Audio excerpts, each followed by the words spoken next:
வணக்கம். எல்லோரும் எப்படி இருக்கீங்க? நல்லா இருக்கீங்களா? இன்றைக்கி நான் தக்காளி பறிக்கலான்னு வந்திருக்கேங்க. எவ்வளோ தக்காளி இருக்குது பார்க்கலாம் வாங்க.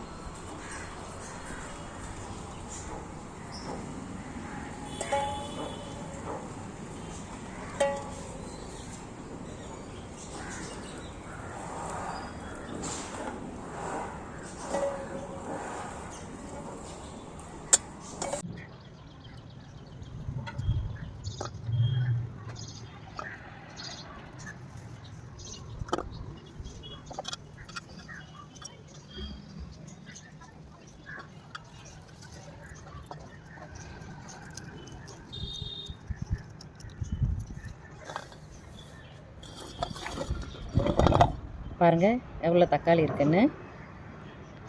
இன்றைக்கி இவ்வளோ தாங்க தக்காளி இருக்குது. இந்த வீடியோ பிடிச்சிருந்தா லைக் பண்ணுங்கள், ஷேர் பண்ணுங்கள், கமெண்ட் பண்ணுங்கள். நாளைக்கு இன்னொரு வீடியோவில் பார்க்கலாம்.